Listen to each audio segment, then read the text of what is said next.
Dutch Schultz's man said 50%. He said it like it wasn't a question. Stephanie St. Clair listened without blinking, without speaking, then picked up her fountain pen and began writing. Not to Schultz. To someone far more dangerous. The man didn't knock. That was the first thing. That was the thing Stephanie St. Clair noted before she noted anything else, before she registered his face, his size, the two men he'd left standing in the hallway like a message written in flesh. He opened the door to her office on the second floor of 409 Edgecombe Avenue the way men like him open doors that belonged to people like her. Without ceremony. Without permission. As though the door were already his, and she were simply the inconvenience standing behind it. It was April 1931. Sugar Hill, Harlem. Outside, Edgecombe Avenue was beginning its afternoon rhythm. The fruit vendors calling from their carts on the corner of 155th Street, the distant brass of a trumpet drifting from an open window 3 floors above, the particular sound of a Harlem spring that felt, if you closed your eyes, like possibility. Stephanie didn't close her eyes. She was seated behind her mahogany desk. Tailored charcoal dress. Pearl necklace. A ledger open in front of her, its columns filled with her precise, unhurried handwriting. On the left corner of the desk, a stack of legal correspondence. On the right, a rotary telephone, black as iron. Between them, Stephanie St. Clair, 44 years old and entirely still. The man's name was Clarence Briggs. He worked for Arthur Flegenheimer, the man the newspapers called Dutch Schultz.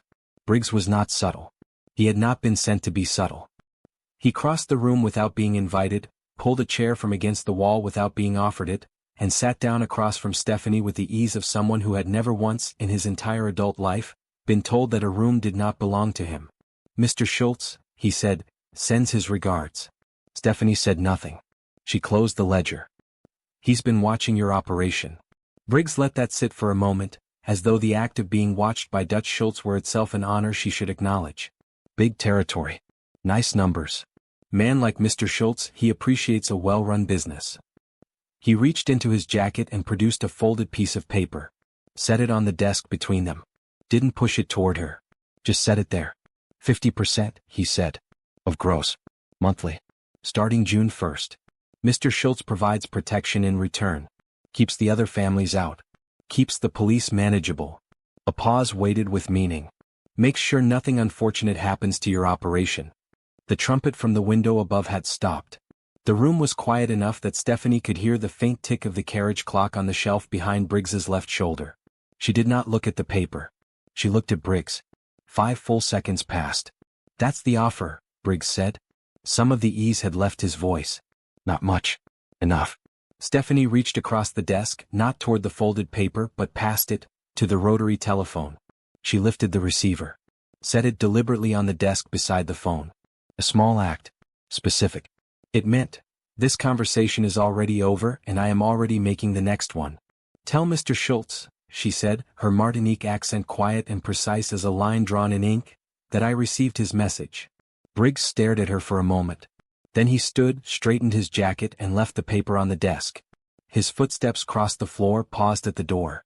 "June 1st, he said without turning around. "That's a firm date, lady." The door closed. Stephanie did not move for a long moment. She looked at the folded paper on her mahogany desk the way a chess player looks at an opponent's opening move, not with alarm, not with anger, but with the specific, quiet attention of someone who has already begun calculating the response 7 moves from now. Then she pulled open the bottom drawer of her desk. Removed a clean sheet of writing paper, a fountain pen, and a slim leather address book worn at the corners from use. She did not pick up the telephone receiver she'd set on the desk. Not yet. She began to write. To understand what Dutch Schultz had just done, you have to understand what he had just done it to. Not the woman behind the desk. Not the numbers operator with the Harlem territory. The full weight of what Stephanie St. Clair had built, brick by deliberate brick, year by careful year, in a city that had given her no right to build anything at all. Start at the beginning. Start at Martinique. The French Caribbean island of Martinique, where the sugar cane grew tall and the colonizers walked the roads like they owned the air above them too. Stephanie was born into a world that had already decided what she was permitted to want, permitted to become, permitted to say out loud. French colonial society in the late 19th century operated on a rigid architecture of race and class that left little room for ambiguity and none at all for ambition in a black girl from the island's lower parishes. What it could not account for was Stephanie herself. She was educated beyond what her circumstances suggested she should be, self-taught in large part, voracious in her reading, fluent in both French and English with a precision that would later unsettle the New York police captains and prosecutors who expected, when they met her, to find someone easier to dismiss. She watched, from girlhood, how power moved in Martinique. How it dressed. How it spoke. How it protected itself. And she filed every observation away with the patience of someone who already understood, at an age when most children are simply children, that information is the only currency that cannot be devalued overnight. She arrived in New York City in 1912. She was 26 years old. She had $30. Harlem in 1912 was not yet the Harlem the world would come to know. The Great Migration was still gathering momentum, the massive northward movement of black Americans fleeing the organized terror of the Jim Crow South that would, over the next 2 decades, transform Upper Manhattan into the cultural and intellectual capital of black America. Stephanie arrived at the leading edge of that transformation, into a neighborhood still finding its identity, still negotiating the terms of what it could be. She found work where she could. Domestic service, laundry work, the labor that New York's white economy considered appropriate for a black Caribbean woman without connections and without papers that meant anything to anyone in a position to care. She did the work. She observed. She learned the specific geography of power in Harlem. Who owned what, who owed whom, who the police answered to, who the judges answered to, who the newspapers answered to. And she began to plan. By the early 1920s, Stephanie St. Clair had entered the numbers racket, the illegal lottery that was, in practical terms, the economic engine of black Harlem. The game was simple in structure. Players chose a 3-digit number and bet as little as a penny on the chance that their number would match the day's winning combination, typically derived from published financial figures like horse racing totals or stock exchange results. The odds were long. The house always profited. But in a Harlem where a penny bet could return $6 on a lucky morning, and where mainstream banks refused accounts to black depositors and mainstream employers paid black workers wages that made survival a daily negotiation, the numbers weren't merely gambling. They were infrastructure. Stephanie understood this with a clarity that most of her competitors did not. She did not simply run numbers. She built a system. By the mid-1920s, her operation extended across a network of over 40 runners working the streets between 110th and 155th, collecting slips from barbershops, laundromats, corner stores, and private apartments across Central and Upper Harlem. Her counting house, the back-office operation where the day's bets were tallied and winners paid out, moved locations on a rotating schedule she personally managed, making it effectively invisible to police raids. Her payout reputation was flawless. In a business where operators skimming winnings or disappearing on a good day was common enough that players accepted it as risk, Stephanie paid every legitimate winner, every time on time. The community noticed. At its peak in the late 1920s, Stephanie's operation was generating an estimated $200,000 per year. In 1928 dollars. In a Depression-era economy where a Harlem family of 4 might survive on $1,200 annually, that figure represented a concentration of economic power that most black Americans in New York City could not access through any legitimate channel. She did not keep it to herself. Every Friday, Stephanie's runners delivered envelopes, quietly without announcement, to families she knew were behind on rent. When the furnace in a building on 133rd Street failed in January 1928 and the landlord, a white property manager from downtown, refused repairs, Stephanie paid a contractor directly and deducted the amount from her rent payment with a handwritten note that dared the man to take her to court. He did not. When Abyssinian Baptist Church on 138th Street needed funds for its community meal program in the winter of 1930, Stephanie's donation arrived before the pastor had finished composing the letter asking for it. She sat in the third pew center. Every Sunday. Not for show. For belonging. She also built what no one could see, the intelligence network that was, in truth, the real foundation of her power. Stephanie had informants inside the 28th Precinct and the 32nd Precinct, the 2 stations that policed her primary territory. She knew, often within hours when a raid was being planned, which officer had been newly assigned to the numbers detail, which sergeant was accepting payments from which operator and for how much. She maintained this network not through violence, she rarely needed to, but through the oldest currency in human organization, mutual interest. The officers who warned her were protecting their own arrangements. The clerks who passed her information were protecting their families. And Stephanie St. Clair, who understood precisely what she knew and precisely what it was worth, kept meticulous records of all of it. She also cultivated the Amsterdam News, Haarlem's most widely read black newspaper, with the patience of a diplomat cultivating a foreign government. She was not a source. She was not a contact in the conventional sense. She was something more useful, a woman who understood that the press, in the right circumstances, was more powerful than any police captain or mob enforcer, and who had spent years making sure that when she needed that power, she had already earned the trust required to use it. By 1931, Stephanie St. Clair was not simply a numbers operator. She was, in the most literal sense available to a black woman in Depression-era New York, an institution. A system of protection, economic circulation, community support, and strategic intelligence that thousands of Haarlem residents depended upon. Some knowingly, most without fully understanding the architecture behind what they simply experienced as the neighborhood working the way a neighborhood should work. This was what Dutch Schultz had sent Clarence Briggs to collect 50% of. This was what he had assumed, with the casual confidence of a man who had never once been made to understand his own limitations, that Stephanie St. Clair would simply hand over. He had made, as she sat in her Sugar Hill office with a clean sheet of paper and a fountain pen and an address book worn soft at the corners, the last serious mistake of his criminal career in Haarlem. He had underestimated her. And Stephanie St. Clair, who had been underestimated by empires older and more dangerous than Arthur Flegenheimer, picked up her pen and began her response. Dutch Schultz was not a complicated man. That was, depending on your position, either his greatest strength or his most catastrophic weakness. He had built his empire, beer distribution through the Bronx during Prohibition, protection rackets that stretched from the Bronx into Manhattan, a reputation for violence so reliable it functioned almost as a business model, not through subtlety or strategic patience, but through a single operating principle that had served him without exception for 15 years. Apply enough pressure to anything and it breaks. He had never encountered anything that didn't. Arthur Flegenheimer was born in the Bronx in 1901 to a German-Jewish family that dissolved early. His father abandoned the household when Dutch was 14, leaving him to navigate the streets of the South Bronx with the particular education that neighborhood provided in that era. He was arrested for the first time at 17. By his mid-20s he was running beer through half the Bronx during Prohibition, and by 1928 he was one of the most feared organized crime figures in New York City. The newspapers called him the Bronx Beer Baron. His associates called him unpredictable.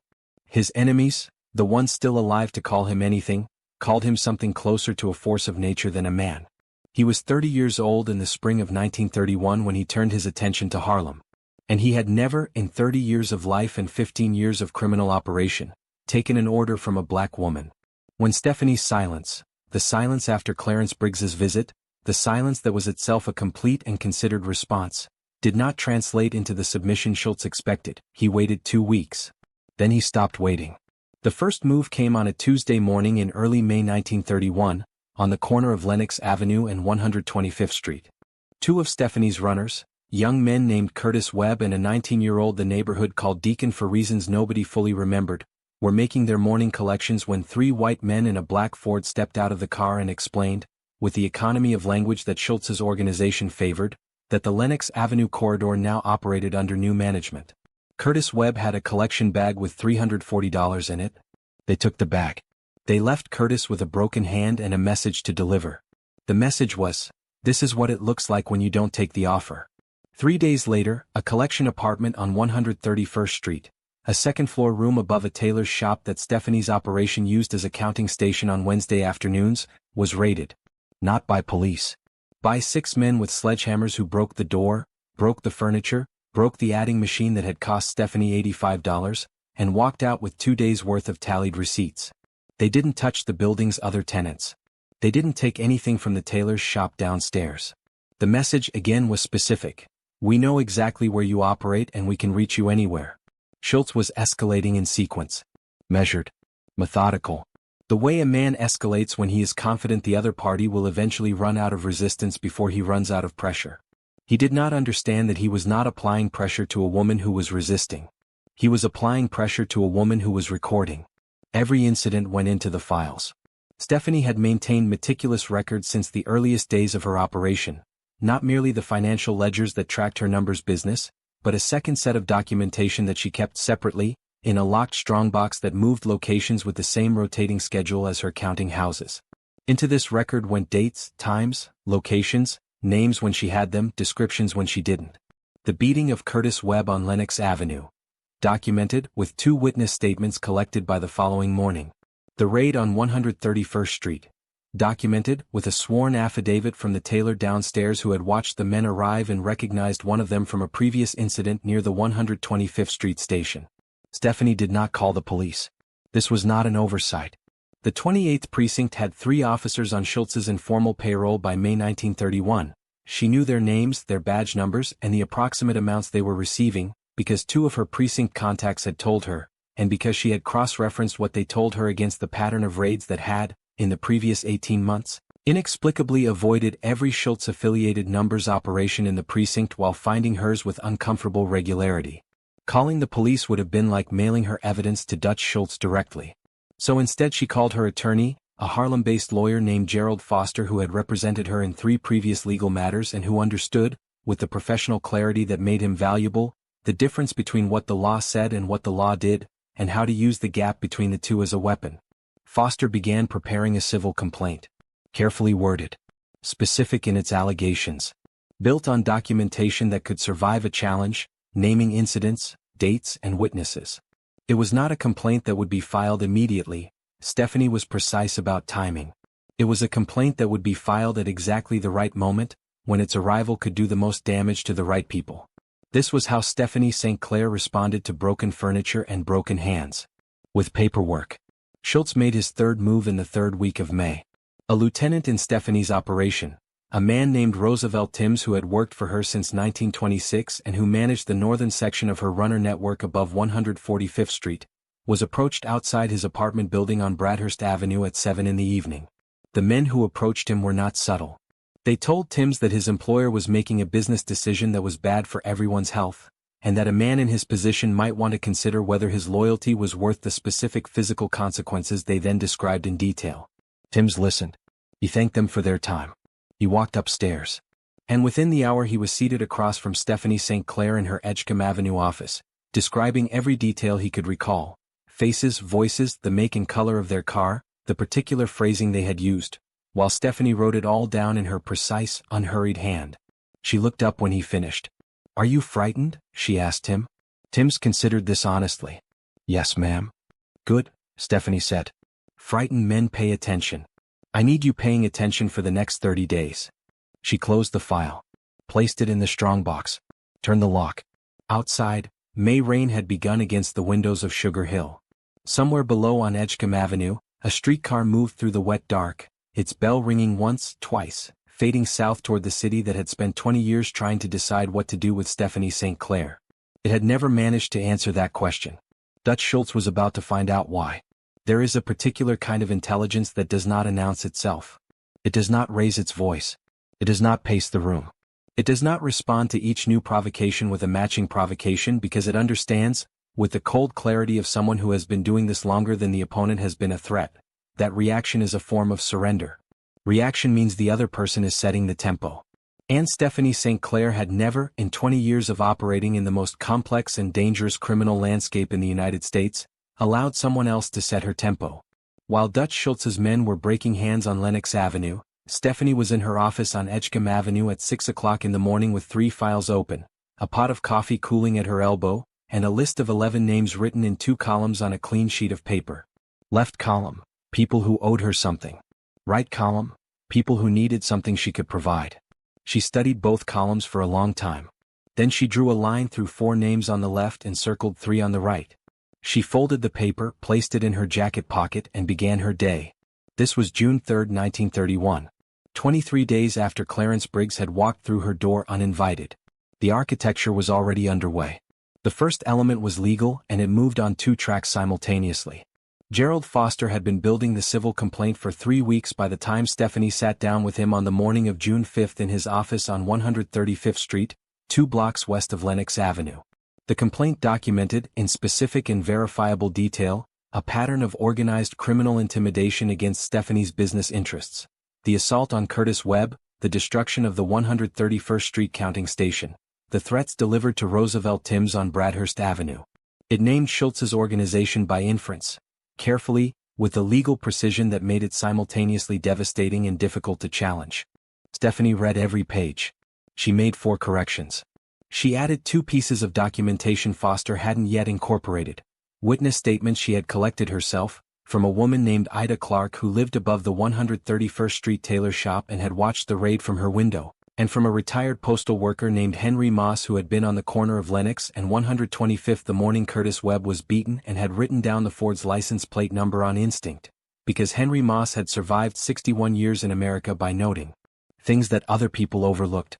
The complaint was not filed on June 5. Stephanie told Foster to hold it. When? Foster asked. When I tell you, Stephanie said. Not before. Foster was a careful man. He understood leverage. He nodded. The second legal track was more delicate. Stephanie had spent 3 weeks compiling documentation on the 3 officers in the 28th Precinct whose relationship with Schultz's operation she had confirmed through her network contacts. The documentation included dates and amounts of payments, sourced from 2 separate informants whose accounts corroborated each other without either knowing the other was talking. It included a pattern of raid activity, specifically, the raids that had hit Stephanie's operations while identical operations run by Schultz-affiliated figures in the same precinct went untouched. That was, when laid out in chronological order, impossible to explain as coincidence. She did not take this documentation to the police. She did not take it to the district attorney. She put it in the strongbox and she waited, because she had not yet decided which door it would open most effectively, and Stephanie St. Clair did not use a key before she knew precisely which lock she was standing in front of. The second element was the press. On June 9, 1931, Stephanie placed a call to James H. Anderson at the New York Amsterdam News. Anderson was not the editor, he was something more useful at this particular moment. A senior reporter with a reputation for the kind of story that made downtown nervous, a man who had covered Harlem's relationship with organized crime and the NYPD for 6 years and who had, on 2 previous occasions, used information Stephanie had provided to break stories that resulted in departmental investigations. She did not call in a favor. Stephanie St. Clair, as a matter of practice principle, did not frame her exchanges with the press as favors. Favors implied debt, and debt implied the possibility of being owed.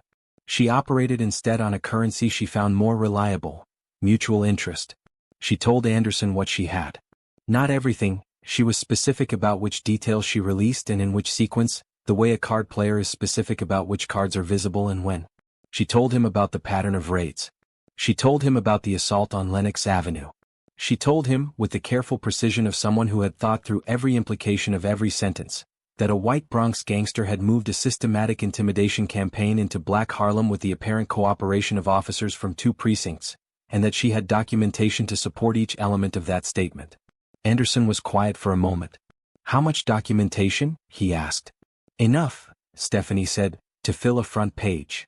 They agreed on terms. Anderson would hold the story until Stephanie gave the word.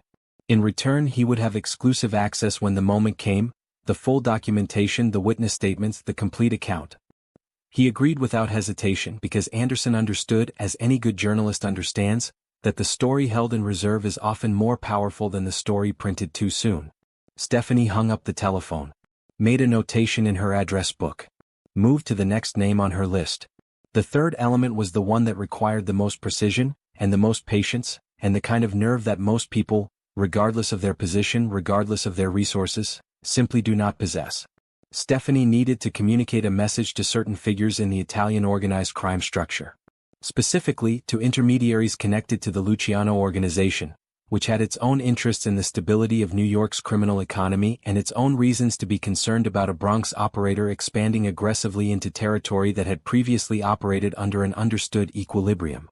She could not make this communication directly. A direct approach would be misread, as desperation, as weakness, as an invitation for the Italians to move on Harlem themselves rather than simply restraining Schultz. The message had to arrive as information, not as a request.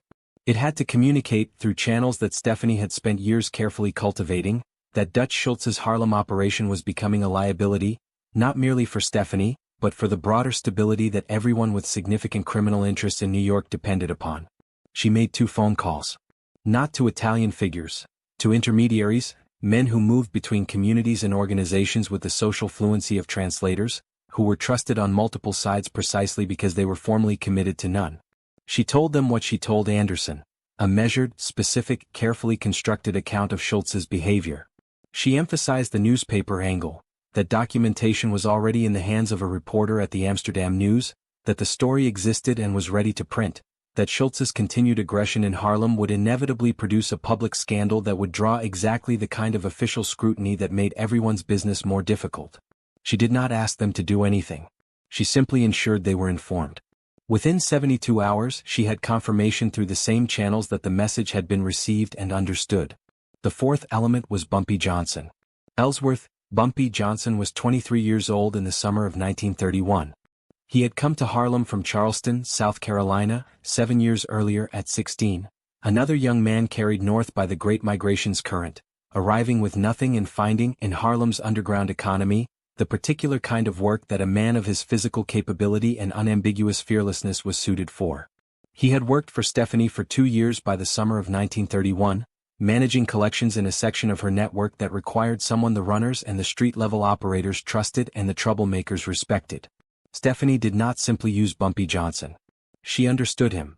His intelligence, which was considerable and largely uncultivated, his loyalty, which was absolute when earned, his particular talent for entering a room and restructuring its power dynamics without raising his voice. She had, over 2 years, given him more responsibility than most operators would have extended to someone his age, and in doing so had created in him something more reliable than a hired enforcer. She had created an ally. She called him to her office on the evening of June 14th. She told him what she had built. Not the general outline, the specifics. The legal complaint ready to file. The Amsterdam News story ready to print. The Italian communication, already delivered and acknowledged. The documented police corruption, ready for the district attorney's office if the moment required it. She told him that she needed one thing more. One visit to one location delivering one message. Not a threat. A demonstration. A showing of the hand she had already assembled, delivered in terms that Dutch Schultz's operation would understand not as bluster, but as evidence. I need them to understand, Stephanie said, that I am not negotiating. I have already won. I need them to understand that the only question remaining is how much damage they accumulate before they accept it. Bumpy Johnson sat across from her in the lamplight of the Sugar Hill office. He was quiet for a moment in the way that quiet, when it comes from the right person, carries more weight than speech. When, he asked.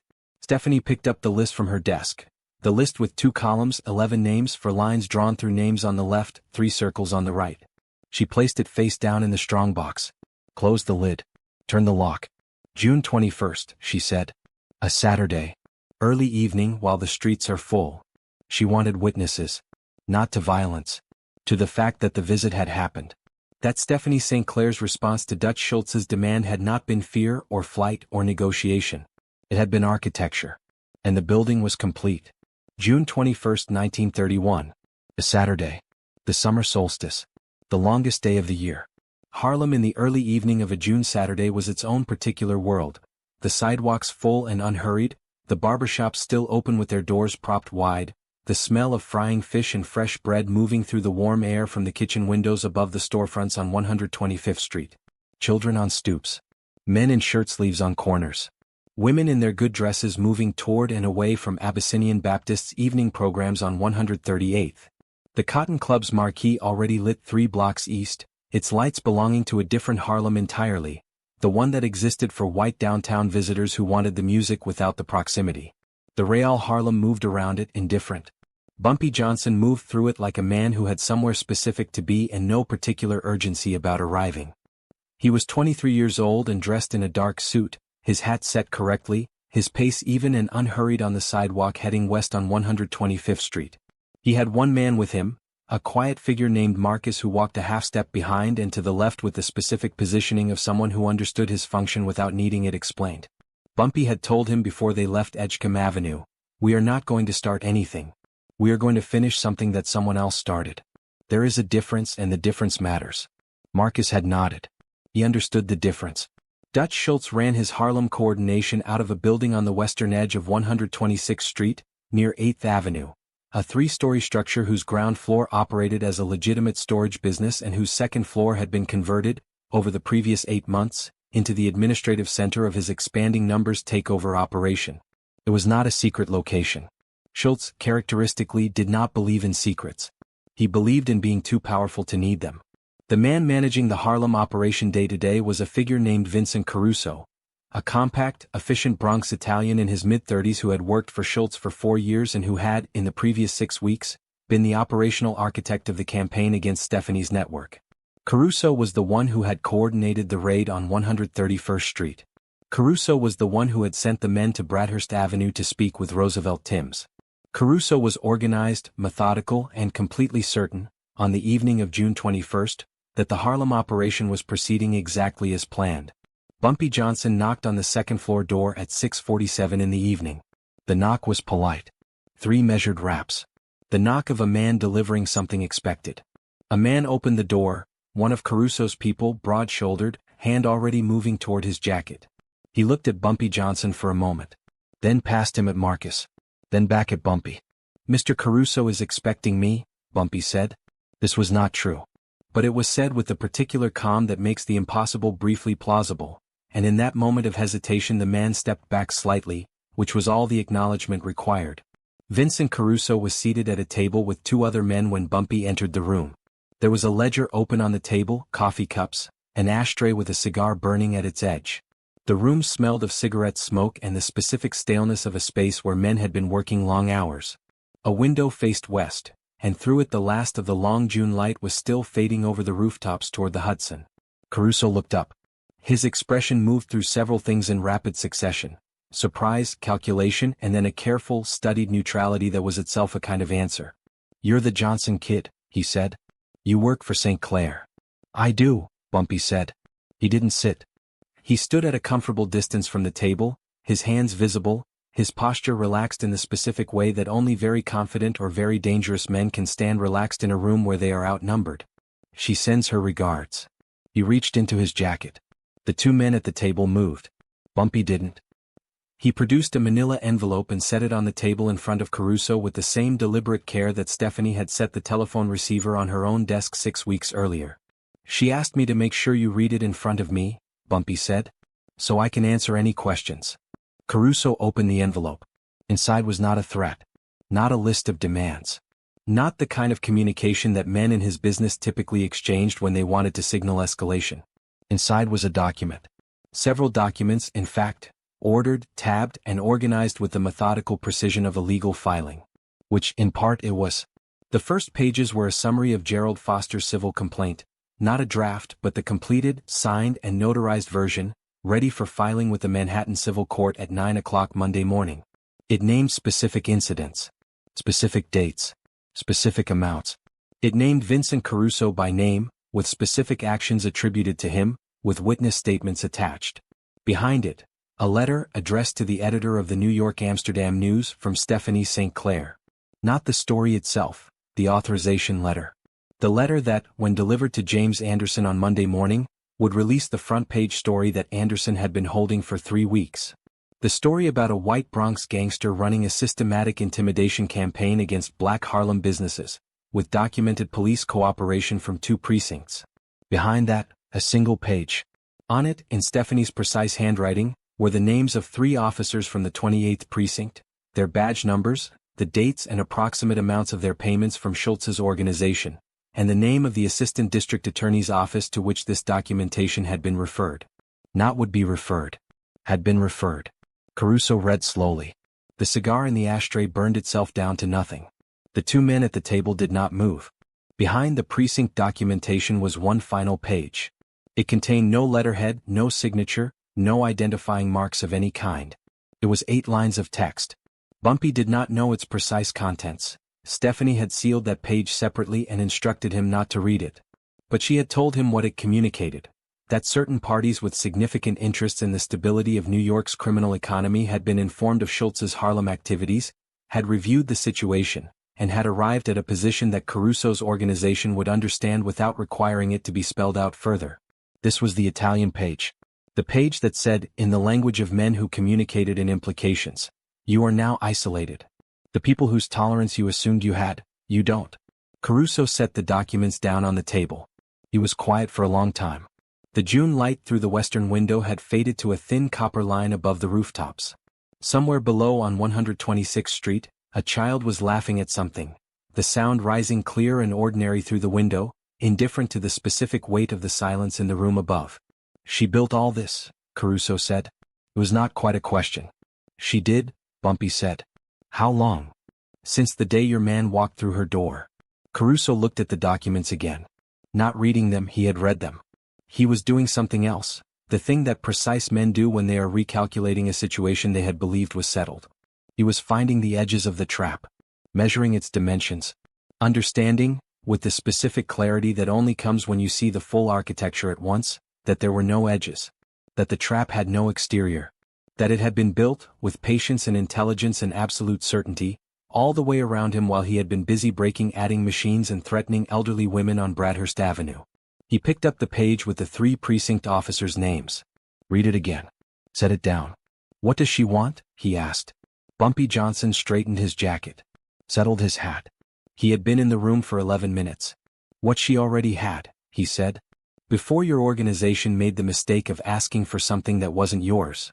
He picked up the manila envelope from the table, leaving the documents, taking the envelope because the documents now belonged to Caruso, and what Caruso did with the information they contained was his own calculation to make. He nodded once, briefly, in the specific manner of a man concluding a business meeting that had gone as expected. Then he walked out of the room, down the stairs and back onto 126th Street, where Harlem's Saturday evening was still moving in its full, unhurried summer rhythm. The children, the music, the frying fish, the long last light of the longest day of the year. He did not look back. He didn't need to. Stephanie had told him before he left Edgecombe Avenue, "When you walk out of that room, the war is over. Not because of anything you say or do in there. Because of everything I built before you arrived." He had walked out of the room. The war was over. Dutch Schultz withdrew from Harlem's numbers territory in the summer of 1931. Not with a statement. Not with a negotiation. Not with the kind of formal acknowledgement that men in his position occasionally offered when they wanted to preserve the appearance of having chosen retreat rather than having been forced into it. He simply stopped. The men who had been working Lenox Avenue disappeared from Lenox Avenue. The coordination office on 126th Street was quietly vacated. Vincent Caruso returned to the Bronx and did not come back. The pressure that had been building against Stephanie's operation since April, the raids, the beatings, the midnight visits to lieutenants on Bradhurst Avenue, ceased as completely and as suddenly as if a valve had been turned. Harlem noticed. The community always notices these things even when, especially when, no official explanation is offered. The runners noticed first. By the end of June, collections were moving without interruption for the first time in 2 months. The counting stations reopened on their regular schedules. Curtis Webb's hand healed. Roosevelt Timms kept paying attention as Stephanie had asked, and reported with some satisfaction that there was nothing left worth reporting. Gerald Foster's civil complaint was never filed. It didn't need to be. The Amsterdam news story was never printed. It didn't need to be either. Both existed, documented, signed, ready, in the event that Dutch Schultz ever reconsidered his withdrawal. He never did. The documents went back into the strongbox. The strongbox stayed locked. Stephanie St. Clair said very little about what had happened. This was consistent with her character.